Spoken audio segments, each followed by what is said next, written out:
اصولوں میں ہماری نجات ہے.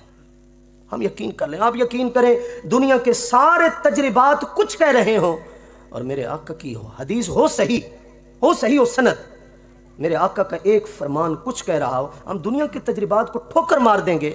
ہمارا ایمان ہمیں کہتا ہے کہ بقا اور ہماری نجات سرکار کے اس فرمان کے اندر ہے. میں اس کی آپ کو ایک زندہ مثال دوں. بخاری شریف کی دوسری جلد صفحہ نمبر 848 کے اوپر ایک حدیث ہے، ذرا غور سے سنیے گا.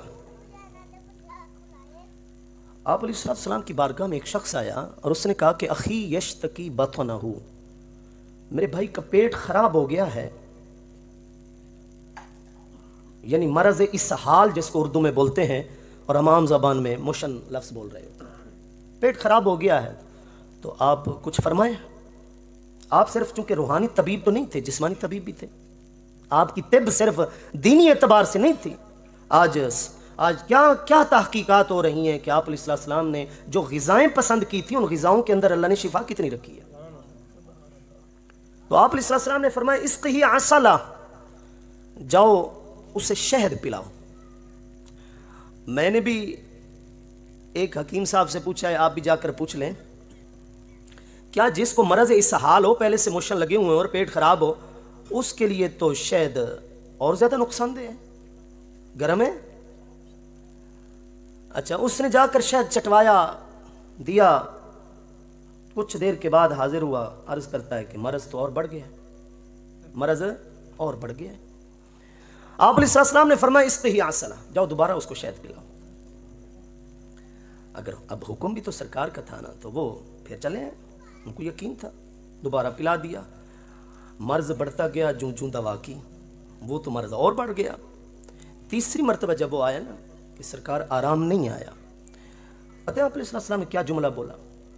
یہ جملہ ایک عکاسی کرتا ہے ہمارے معاملات کی، ہماری زندگیوں کی، کہ ہم ادھورے ہیں. سرکار کے فرمان کی تکمیل پہلے ہی ہو چکی ہے، ادھر سے کوئی کمی نہیں ہے، کمی ہماری طرف سے. آپ علیہ السلام نے فرمایا صدق اللہ وکذب بطن اخیک، میرا اللہ جس نے میرے دل میں یہ القاء کیا ہے کہ تیرے بھائی کی شفا شہد میں ہے، میرا اللہ سچا ہے، مسئلہ تیرے بھائی کے پیٹ کا ہے، تیرے بھائی کا پیٹ جھوٹا ہے. چوتھی بار پھر فرمایا کہ جا پھر اس کو شہد پلا. فسقاہ فبرأ، چوتھی بار جب پلایا تو اب وہ ٹھیک ہو گیا، سارے درد ختم ہو گئے، سارا مرض جاتا رہا. یہ ایک زندہ مثال ہے کہ دیر بھی ہو سکتی ہے لیکن پھر بھی ہماری شفا اور ہماری نجات ہے سرکار کی سیرت میں. دیر ہو سکتی ہے، ایک بار، دو بار، تین بار عمل کریں. ہم نے سن لیا کہ اللہ کے محبوب نے یہ حل بتایا ہے، تو آپ بس اب اللہ کی ذات کے اوپر اب آپ یقین رکھیں کہ اس کے محبوب کا فرمان ہے اور فرمان بھی ٹھیک ہے، صحیح حدیث ہے. تو پھر آج نہ صحیح تو کل صحیح، اللہ نے یہ نجات رکھی اپنے محبوب کے فرمان کے. تو اس لیے میں نے کہا دنیا کے تجربات کچھ کہتے رہیں لیکن آپ علیہ الصلوۃ والسلام ہی کے بتائے ہوئے حل میں قیامت تک کے لیے ہمارے مسائل کا حل ہے، اس دور کا نہیں، بلکہ ایک انتہائی سادہ بات ہے اور ذوق والی بات ہے کہ یہ دنیا 10 نہیں، 50 نہیں، 100 نہیں، 1000 بھی نہیں. اگر یہ دنیا 63,000 بھی کروٹیں بدل لے نا، ماڈرنزم جس کو ہم بولتے ہیں، جدید دور ہے جناب، اگر یہ دنیا 63,000 بھی کروٹیں لے لے، میرے آقا کی 63 سالہ زندگی سے باہر نہیں نکل سکتی.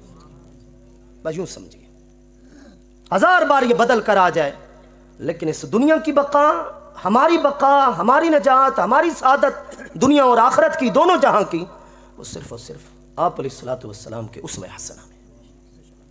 کیونکہ آپ کا معیار زندگی ایسا تھا جو ہر دور کے لیے کام آتا تھا، کسی ایک دور کے لیے خاص تھا ہی نہیں کہ دور بدلا تو جناب اب ایک اور پیمانہ چاہیے، اب ایک اور معیار چاہیے. ہم ان لوگوں کے پیچھے پڑے ہوئے ہیں جو 5 سال کے لیے ایک تحقیق سامنے لے کر آتے ہیں، دوسرا سائنسدان اٹھتا ہے اس کی تحقیق کو دیوار پہ دے مارتا ہے، نئی تحقیق سامنے لے کر آتا ہے.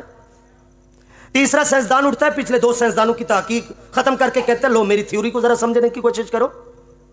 یعنی ہم ان سے وفا کی امید رکھے ہوئے ہیں جنہیں پتہ ہی نہیں ہے وفا ہوتی کیا ہے. تو ہم ان کے پیچھے، ان کے نقش قدم پر کیوں چلیں جن کو پتہ ہی نہیں ہے کہ اقتداء ہوتی کیا ہے، پیشوائی ہوتی کیا ہے، راہبری کیا ہوئی ہوتی ہے، رہنمائی کیا ہوتی ہے. وہ تو خود رہنمائی میں اللہ کے حبیب کی محتاج ہے، وہ تو خود محتاج ہے.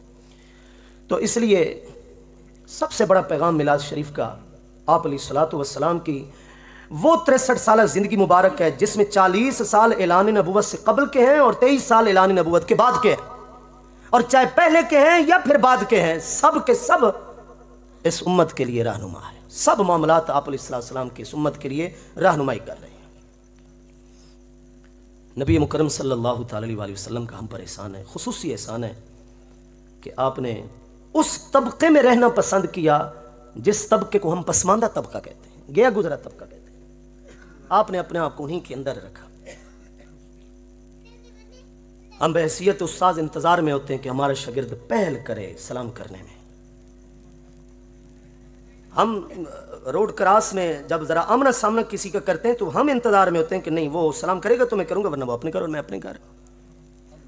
لیکن آپ علیہ السلام یبدأ من لقیہ بالسلام حتی الصبیان، بڑے آدمی تو بڑے آدمی رہے، چھوٹا بچہ بھی سامنے آتا تو پہل میرے آقا کرتے تھے سلام کرنے کے اندر۔ یہ معیار دیا ہے آپ علیہ السلام نے۔ یجلس مع الفقیر یؤکل المسکین یعود المرضى ویشہد الجنائز ویزور قبور المؤمنین، یہ معیار دیا آپ علیہ السلام نے۔ کسی نہ کسی کے گھر میں جانا، جا کر اس کو پوچھ لینا، کسی نہ کسی مومن کی قبر پر جانا، اس کے لیے جا کر دعا کر لینا، جنازے میں حاضر ہو جانا، فقیر کے ساتھ بیٹھ جانا، مسکین کے ساتھ بیٹھ کر کھانا کھا لینا، یہ معیار آپ علیہ السلام نے دیا۔ صرف اپنے لیے نہیں، اپنے پورے خاندان کے لیے، اپنے پورے گھر کے لیے دعا کر ڈالی، اللہم اجعل رزق آل محمد قوتا، میرے مالک ہمیں زیادہ نہیں چاہیے، میرے پورے گھرانے کو رزق اگر دینا ہے تو گزارے لائق دے دے، اور گزارا چلتا رہے۔ یہ معیار نہیں ہے آپ علیہ السلام کا۔ خود ہی بتاؤ آج اس مہنگائی کے دور میں اگر ہم یہی معیار اپنا لیں تو کتنے سکھی رہیں گے، کتنے سکھی رہیں گے۔ فرشتہ حاضر ہے، اللہ نے فرشتے کو بھیج دیا ہے۔ مسند احمد شریف کی دوسری جلد کے اندر یہ حدیث ہے، آپ علیہ السلام کی بارگاہ کے اندر دست بستہ عرض گزار ہے فرشتہ، ان اللہ تعالی یخیرک بین ان تکون عبدا نبیا و بین ان تکون ملکا نبیا۔ آقا اللہ نے بھیجا ہے، اللہ فرما رہا ہے بادشاہ نبی بننا چاہتے ہیں یا عاجزی والا نبی بننا چاہتے ہیں؟ ایک طرف حضرت سلیمان علیہ السلام کی حکومت ہمارے سامنے ہے، پڑھیں سورۃ النمل، پڑھیں قرآن مجید کی 27ویں سورت، پڑھیں قرآن مجید کی 21ویں سورت سورہ انبیاء، پڑھیں حضرت سلیمان علیہ السلام کی تھی کیسی نبوت، تجری بامرہ رخان حیث اصاب، علمنا منطق الطیر واوتینا من کل شیء، ہوا کو حکم دیتے، ہوا تخت کو اڑاتی دوسرے ملک میں لے جاتی، ایسا سکہ چلتا تھا۔ جنات، بڑے بڑے جنات جن کو اپنی طاقت پر ناز ہوتا تھا، ایسے ہی کھڑے ہوتے۔ یہ فلسطین، یہ مسجد اقصی کنہوں نے بنائی تھی؟ حضرت سلیمان علیہ السلام کے دور میں جنات کی بنی ہوئی ہے۔ یہ محض معلومات نہیں ہے، یہ حقیقت ہے۔ یہ حضرت سلیمان علیہ السلام کی زیر نگرانی جنات سے بنوائی گئی، کام کروایا ان سے، مزدوریاں کروائیں جنات سے، پرندے آ رہے ہیں اپنی گزارشات کر رہے ہیں اور حضرت سلیمان علیہ السلام سب کو جواب دے رہے ہیں۔ منطق الطیر، پرندوں کی بولی سکھائی گئی۔ تو اے حبیب آپ کون سا نبی بننا پسند کرتے ہیں؟ اللہ نے مجھے بھیجا ہے۔ میرا آقا کریم صلی اللہ علیہ وسلم نے فرمایا اکون عبدا نبیا، میں بادشاہ نہیں بننا چاہتا، میں تو یہ بننا چاہتا ہوں کہ ایک دن کھانے کا ہو اور دوسرے دن کا نہ ہو، جس دن نہیں ہوگا اس کو یاد کروں گا، جس دن ہوگا کھا کر اس کا شکر ادا کروں گا۔ میں تو یہ چاہتا ہوں، کیونکہ بھوکا آدمی رب کو زیادہ یاد کرتا ہے نا، پیٹ بھرا ہوا ہو تو پھر پاؤں زمین پر نہیں لگتے، لوگ ذات پات تبدیل کر جاتے ہیں، کاسٹ قوم تبدیل کر دیتے ہیں 4 پیسہ آنے کی وجہ سے۔ تو فرمایا بھوک لگے تو مالک تجھے یاد کروں، اور بھوک مٹے تو پھر بھی تیرا شکر ادا کروں، میں تو یہ بننا پسند کرتا ہوں۔ حضرت عبداللہ بن عباس فرماتے ہیں جس دن میرے آقا نے فرشتے کو فرمایا تھا کہ میں عاجز نبی بننا چاہتا ہوں، بادشاہ نہیں بننا چاہتا، ما اکلا بعد تلک الکلمۃ طعاما متکیا حتی لقی ربہ تعالی، اس کے بعد سے لے کر ظاہری زندگی کے آخری دم تک، پردہ فرمانے تک، ہم نے اپنے محبوب کو ٹیک لگا کر کبھی کوئی لقمہ کھاتے ہوئے نہ دیکھا، عاجزی کی وجہ سے۔ ایک صحابیہ کہتی ہیں کہ میں نے جب اللہ کے محبوب کو پاؤں کے بل بیٹھے ہوئے دیکھا نا، جیسے کہ وہ کسان آدمی، دیہاتی آدمی نہیں بیٹھتا، جب میں نے آپ علیہ السلام کو پاؤں کے بل بیٹھے ہوئے دیکھا نا تو میرے جسم کے اوپر کپ کپی طاری ہو گئی کہ سید الانبیاء ہو کر بیٹھنے میں اتنی عاجزی۔ آپ نے تو زندگی کو اتنا آسان بنایا ہے۔ آج اس پیمانے کی ضرورت ہے کہ ہم خود اپنی زندگیوں کو مشکلات میں ڈالتے جا رہے ہیں۔ خواہشات بڑھاتے جا رہے ہیں. کبھی پڑوسی سے مقابلہ, کبھی رشتہ دار سے مقابلہ, کبھی دوست سے مقابلہ, کبھی کسی جس کو ہم اپنی زبان میں شریک بولتے ہیں کبھی اس سے مقابلہ. تو دراصل ہم اپنی بھی زندگی خراب کر رہے ہیں اور اپنی نسلوں کے لیے بھی گڑھے کھود رہے ہیں. اب زندگی کو آسان کر دیجیے. آپ کا کیا خیال ہے کہ آپ علیہ السلام کو کسی دولت کی کمی تھی؟ نہیں. جس ہستی کی انگلی مبارک سے چشمے ایسے جاری ہوں کہ 1500 صحابہ کرام پئیں, وضو کریں, جانوروں کو پلائیں اور پانی ختم نہ ہو. سن 6 ہجری صلح حدیبیہ کے موقع پر. اور حضرت جابر فرماتے تھے کہ ہم تھے 1500. تعداد پوچھ لی نا ایک بندے نے, حضرت سالم نے تعداد پوچھ لی کہ تم کتنے تھے, تو فرمایا تھے ہم 1500. لو کننا میات الف لکفانا, 1500 نہ ہوتے 1,00,000 بھی ہوتے تو سرکار کی انگلی مبارک سے نکلا ہوا پانی زیادہ ہو جاتا, کافی ہو جاتا. وہ تو قدرتی طور پر تھے 1500 نا. اب بتائیے کوئی کمی تھی؟ لو شئت لسارت معی جبال الذهب, ایشا اگر میں چاہوں تو دنیا کے پہاڑ سونا بن کر چلنا شروع کر دے میرے ساتھ. وہ لاٹھیوں کو تلواریں بنانے والے, وہ لاٹھیوں کو تلواریں بنانے والے, وہ درختوں کو اپنی بارگاہ میں بلوا کر کلمہ پڑھانے والے, وہ پتھروں کو زبان دینے والے. کیا کمی تھی؟ جب کمی نہیں تھی تو آخر کیوں ایسی زندگی گزاری کہ حضرت عائشہ فرماتی ہیں کننا یمر بنا الہلال والہلال والہلال ما نوقد بنار للطعام الا انہ التمر والماء. ایک چاند گزرتا, دوسرا چاند گزرتا, تیسرا چاند گزرتا, 3 مہینے گزر جاتے اور چولہے میں جلانے کے لیے آگ نہیں ہوتی تھی, چولہا جلتا ہی نہیں تھا. مالا اعلیٰ کے فرشتے جس کے استقبال میں کھڑے ہوں اس کے گھر کے اندر چولہا نہیں چل رہا. کتنا عرصہ؟ 3 مہینے نہیں چل رہا.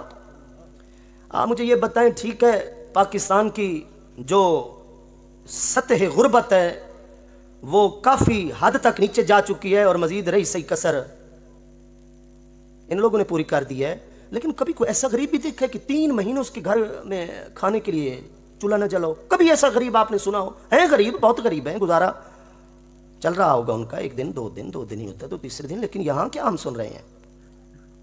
ایک اور بات سنیے. سیرت کی بڑی مستند کتاب ہے طبقات ابن سعد, 10 جلدوں پر میرے پاس موجود ہے. پہلی جلد کے اندر یہ حدیث موجود ہے جو آپ کو سنا رہا ہوں. حضرت انس رضی اللہ تعالی عنہ فرماتے ہیں حضرت فاطمہ الزہرا رضی اللہ تعالی عنہا آقا کریم علیہ طیب و تسلیم کی بارگاہ میں کچھ لے کر آئیں.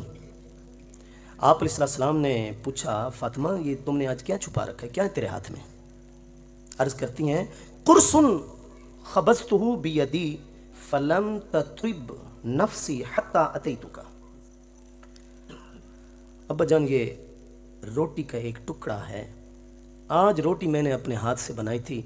فلم تطب نفسی, میرا دل خوش نہ ہوا جب تک میں روٹی کا کچھ حصہ اپنے ہاتھ کا پکا ہوا آپ کے پاس لے کر نہ چلی آئی. میرے دل نے نہ مانا کہ میں کھا لوں اور آپ کے پاس نہ لے کر آؤں. یہ وہی ایک روٹی کا ٹکڑا لے کر آئی ہوں جو میرے ہاتھ کا بنا ہوا ہے. میں نے جب پہلی بار اس حدیث کو پڑھا تھا نا, میرے اوپر وہ سحر طاری ہوا تھا کہ بس وہ کیفیت تھی جو گزر گئی. اور آپ اس جواب کو سنیں گے تو میرے خیال میں اس جواب کو آگے پڑھنے کے لیے بھی ایک دم چاہیے. آپ علیہ السلام نے فرمایا اما انہو اول طعام دخل فم ابیک منذ 3 ایام. بیٹی تو روٹی کا ٹکڑا تو لے کر آئی ہے, لیکن یہ لقمہ وہ پہلا لقمہ ہوگا جو تیرے باپ کے منہ میں 3 دن کے بعد جائے گا. یہ لقمہ پہلا لقمہ ہوگا جو 3 دن کے بعد تیرے باپ کے منہ میں جائے گا. اپنا نام فرمایا, فما ابی کا, تیرے باپ کا منہ, اپنا نام فرمایا. چھوٹی چھوٹی باتوں پہ دل برداشتہ ہو کر ہم جناب اللہ سے شکوے شروع کر دیتے ہیں. اس وقت تو رحمت للعالمین کا مفہوم ہی بھول جاتے ہیں. تو یہ معیار کیوں دیا میرے آقا کریم علیہ الصلوۃ والتسلیم؟ تاکہ میری امت کو اگر غربت پہنچے تو کہیں وہ مایوس نہ ہو جائے, دل تھوڑا نہ کر لے کہ جس ہستی کا کلمہ پڑا ہے اس کے گھر سے تو کبھی جناب سونا چاندی ختم نہیں ہوا, انہوں نے ایسی امیری میں وقت گزارا اور ہم نے کلمہ پڑھا تو ہم ایسی غربت میں چلے گئے. نہیں نہیں, جتنا بھی امتی غریب ہو جائے گا نا اس کے لیے پھر بھی تسلی ہوگی کہ میرے سے زیادہ فاقے میرے محبوب نے کاٹے. آج تک کسی کے بارے میں ہم نے نہیں سنا کہ کسی نے بھوک کے مارے پتھر باندھ رکھے ہوں پیٹ پر, لیکن میرے آقا نے 1 نہیں 2 باندھے ہیں. تو میں آپ سے دستبستہ گزارش کرتا ہوں, مختلف مقامات پر بیانات کا اس خدمت کا موقع مل رہا ہے, کر رہا ہوں. آپ میں سے اکثریت وہ ہے جو سنتے رہتے ہیں. لیکن یہ موضوع یوں سمجھیں ایک درد دل ہے، صرف تقریر نہیں ہے، کہ تھوڑا سا ہم اپنی اداؤں میں غور کریں، آپ علیہ السلام کی سیرت کو اپنائیں۔ میں پہلے کہہ چکا ہوں، جو حضرات بعد میں سن لیں، کہ مسلمانوں میں محبت رسول کی کمی نہیں ہے الحمدللہ۔ اللہ کرے یہ محبت اور بڑھے اور ہماری نسلوں کو بھی یہ بڑھتی رہے، انشاءاللہ بڑھتی رہے گی، اور یہ بڑھ رہی ہے الحمدللہ، کم نہیں ہو رہی۔ لیکن اگر کمی ہے تو اطاعت رسول کی ہے، کوئی مانے یا نہ مانے، ہم بہت کمزور ہیں کہ ہم جتنی محبت کر سکے ہم اتنی پیروی نہ کر سکے۔ پروفیسر عنایت علی خان ایک شاعر گزرا ہے، اس نے کہا کہ تیرے حسن خلق کی ایک رمق بھی میری زندگی میں نہ مل سکی،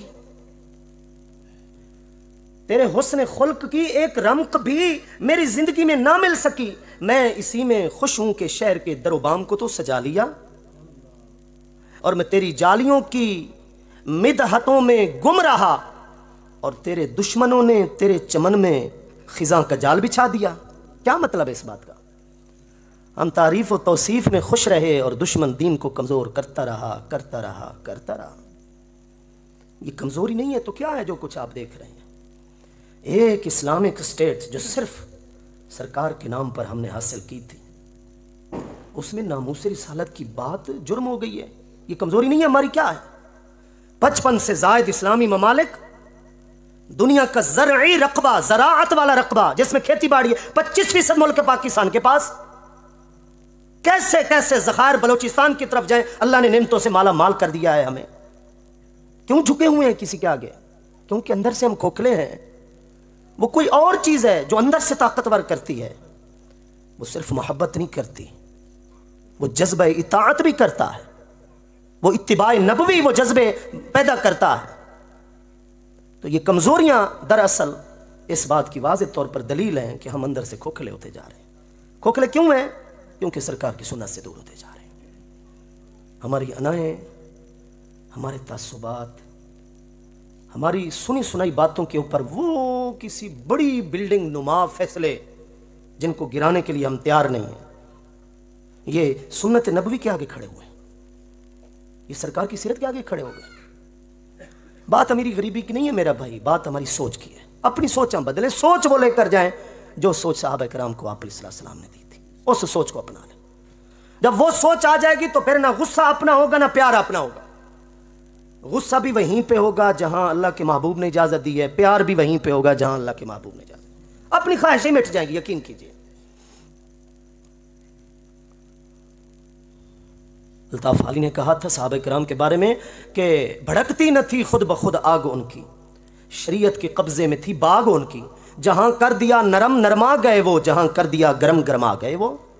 یہی تو مطلب تھا کہ صحابہ کی آپ علیہ السلام نے تربیت ہی ایسی کر دی کہ انہوں نے اپنی خواہشوں کو مٹا دی۔ یا تو کہہ دیجئے کہ اللہ کے نبی نے صرف مسجد دکھائی ہے، کہہ دیجئے کہ اللہ کے نبی صرف عبادتوں کے لیے آئے ہیں، یا تو لکھ کر ہمیں دے دیجئے کہ اللہ کے محبوب نے صرف حج، عمرہ، نماز، روزہ کی تعلیم دی ہے۔ اور یہ کوئی نہیں کہہ سکتا۔ سب کہتے ہیں کہ سرکار کی زندگی ہماری پوری زندگی کے لیے ضابطہ حیات ہے۔ اگر یہ سب تسلیم کر لیا ہے تو پھر یہ جو دروازہ ہے نا گھر کا، یہ وہ اسلام دروازہ کھٹکھٹاتا ہے کھٹکھٹاتا ہے کھٹکھٹاتا ہے، لیکن ہمارے پاس وقت نہیں ہے کہ ہم دروازہ کھول دیں اور کہیں کہ اسلام ہمارے گھر کے اندر تو داخل ہو جائے، نہیں ہے وقت۔ ہم نے مسجد میں جانا ہے، زور میں جانا ہے، قرآن مجید پڑھنا ہے، عصر میں جانا ہے، قرآن مجید پڑھنا ہے، قرآن کو وہیں پہ رکھ دینا، مطلب اسلام کو وہیں پہ رکھ دینا ہے۔ اسلام تو ہے ہی صرف مسجد کے لیے، تجھے مسجد میں آ کر دن رات میں ملاقات کرتا رہوں گا، رہ گیا میرا گھر تو وہاں پر تو میری اپنی خواہشیں ہیں، میری اپنے انائیں ہیں، میرے اپنے کچھ فیصلے ہیں۔ اسلام تیرا میرے گھر کے